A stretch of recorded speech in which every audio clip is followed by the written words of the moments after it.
প্রায় 600-650 একর জমির উপরে একটা ফ্রি ট্রেড জোন তৈরি করার চেষ্টা চলছে। চট্টগ্রামের মিরসরাইয়ে সামরিক ও প্রতিরক্ষা শিল্পের ক্ষেত্রে নতুন ধাপ শুরু করতে যাচ্ছে সরকার।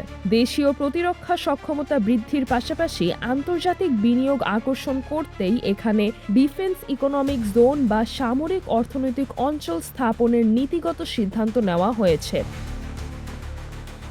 সোমবার বাংলাদেশ অর্থনৈতিক অঞ্চল কর্তৃপক্ষ বেজার গভর্নিং বোর্ডের সভায় এই সিদ্ধান্ত অনুমোদিত হয়। সভায় সভাপতিত্ব করেন অন্তর্বর্তী সরকারের প্রধান উপদেষ্টা অধ্যাপক মোহাম্মদ ইউনুস।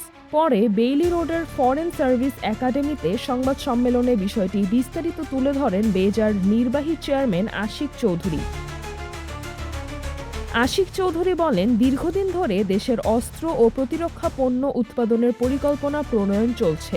জাতীয় নিরাপত্তার স্বার্থে নিজস্ব উৎপাদন সক্ষমতা গড়ে তোলা অপরিহার্য। সশস্ত্র বাহিনী, প্রতিরক্ষা মন্ত্রণালয়, বেজা ও প্রধান উপদেষ্টার কার্যালয়ের যৌথ উদ্যোগে পরিকল্পনাটি চূড়ান্ত করা হয়েছে।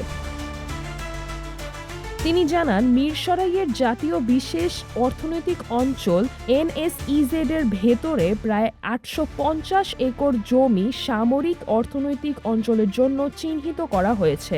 এটি পূর্বে ভারতীয় অর্থনৈতিক অঞ্চল হিসেবে প্রস্তাবিত ছিল, যা বাতিল হওয়ার পর নতুনভাবে পরিকল্পনায় অন্তর্ভুক্ত করা হয়েছে। সংবাদ সম্মেলনে আরও জানানো হয়, অঞ্চলে উৎপাদিত সামরিক পণ্যের ধরন আন্তর্জাতিক ও অভ্যন্তরীণ চাহিদার ওপর নির্ভর করবে। পাশাপাশি সরকারের সঙ্গে সৌহার্দ্যপূর্ণ সম্পর্কের দেশগুলো থেকে বিনিয়োগের সম্ভাবনাও বিবেচনা করা হচ্ছে।